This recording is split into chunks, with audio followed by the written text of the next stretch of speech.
Hai, assalamualaikum, selamat pagi.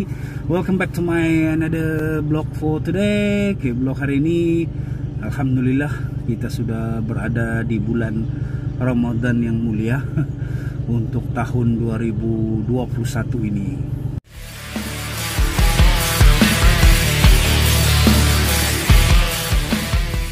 Jadi untuk bulan Ramadan kali ini saya punya daily vlogging akan terus juga seperti biasa. Jadi dia akan bercampur-campur lah, tapi kebiasaannya bulan Ramadan nih konten tuh ada macam sebelum ini saya plan sebenarnya saya mau pergi bazar-bazar, tapi disebabkan bazar pun tidak dibenarkan, jadi tukarlah, mungkin ada beberapa konten buka puasa kah kan, sahur kah, buka puasa di luar kah. Ada konten-konten yang begitulah. Tapi memang tidak akan banyak konten lah untuk dibuat pada bulan puasa ini. Jadi saya memang sudah buat persediaan. Saya sudah ada lebih 30 video yang saya rakam daripada sebelum-sebelum ini. Jadi dia akan bercampur-campur lah. Memang akan ada video yang keluar yang rakaman sebelum puasa nih. Jadi itu video mungkin ada minum, ada makan. So jangan confuse lah kan. Sebab itu memang video-video yang saya rakam sebelum bulan puasa lagi. Jadi memang saya sudah standby lah. Sebab saya takut nanti bulan puasa tidak konten. Tapi insya Allah kalau tidak konten saya akan membuat konten-konten baru. Macam yang sahabat saya cakap, Khairul Unggun, dia bilang sekali-sekala coba try buat reaction. InsyaAllah bulan puasa nih kalau saya tidak buat apa, saya akan buat video-video reaction. Tidak terasa kan Ramadan sudah balik.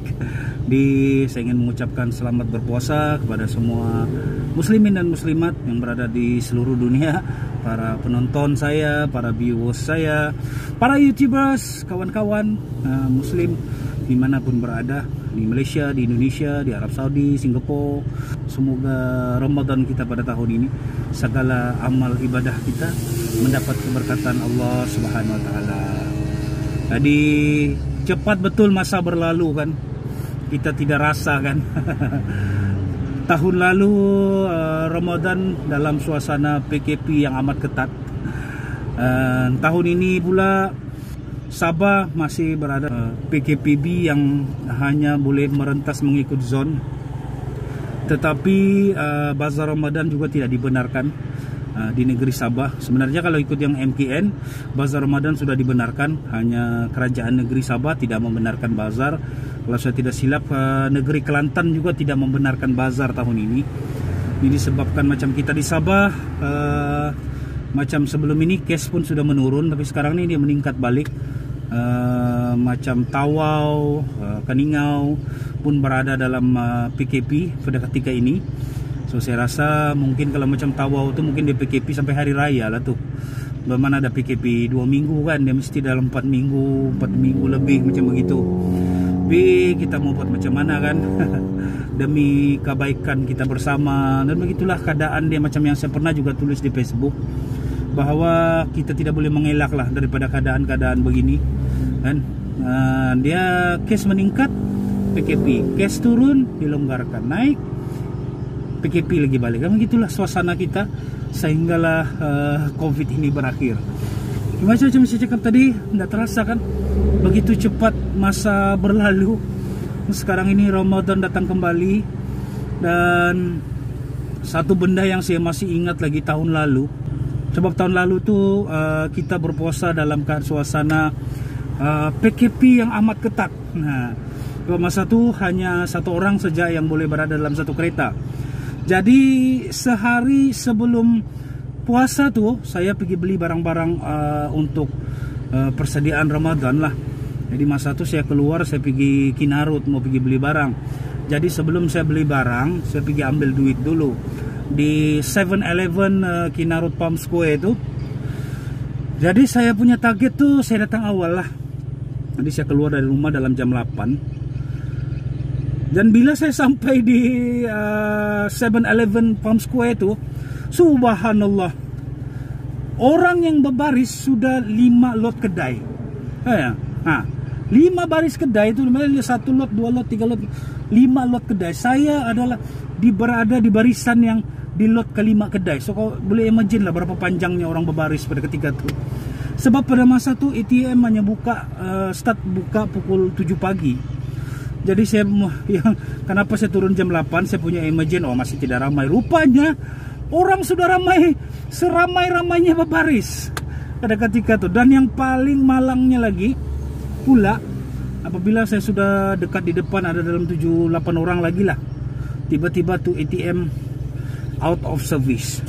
So imagine lah kan, kau sudah berbaris 1,5 jam, and then bila kau mau dekat sampai sudah out of service. Jadi masa itu saya pindah lagi pergi satu ATM di bawah, di Sabindo, di 7-Eleven itu juga. Jadi saya berbaris lah. Sana tuh saya ingat dalam mau setengah jam juga saya berbaris. Oh itulah kenangan Ramadan tahun lalu. Sebelum Ramadan tuh saya pergi ambil duit dengan sebegitu lama. Sekarang ini saya selalu cerita dengan wife saya, waduh teruknya puasa tahun lalu tuh kan, pergi ambil duit sehari sebelum puasa tuh. Sebab saya rasa masa tuh kenapa orang terlalu ramai, dia ada dua sebab. Satu, orang government baru gaji. Keduanya pun orang buat persediaan untuk Ramadan. Begitu sajalah. Ramadan sudah pun datang. Tapi yang pentingnya tarawih pun boleh, walaupun bazar tuh tidak ada tuh pendapat kan. Mudah-mudahan case COVID ini tidak meningkat lagi lah kan. Macam bapak saya, diorang berada di Tawau dan berada dalam suasana PKP kan, mau melawat pun tidak dapat. So macam puasa tahun ini satu puasa yang agak berbeza juga lah, pasal mama pun dia sudah meninggal awal tahun tuh. So memang satu yang agak menyedihkan juga lah. Tahun ini mama sudah tiada. Tahun lalu pun bulan puasa itu pun dia tidak berapa sehat sudah. Tapi tahun ini dia sudah tiada. Sudah lebih 100 hari lebih lah sudah mama saya pergi. Sedekahkan Al-Fatihah untuk mama saya. Jadi begitu sajalah untuk vlog saya pada hari ini. Selamat berpuasa kepada semua muslimin dan muslimat dimanapun berada. Semoga segala amal ibadah kita mendapat keberkatan Allah sepanjang bulan Ramadan ini, insya Allah. Jadi terima kasih menonton vlog saya hari ini. Jangan lupa bagi saya like, komen, dan subscribe. Kita akan bertemu lagi di vlog saya esok. Saya Syamrin Marjani, Syamblog. Assalamualaikum, bye bye.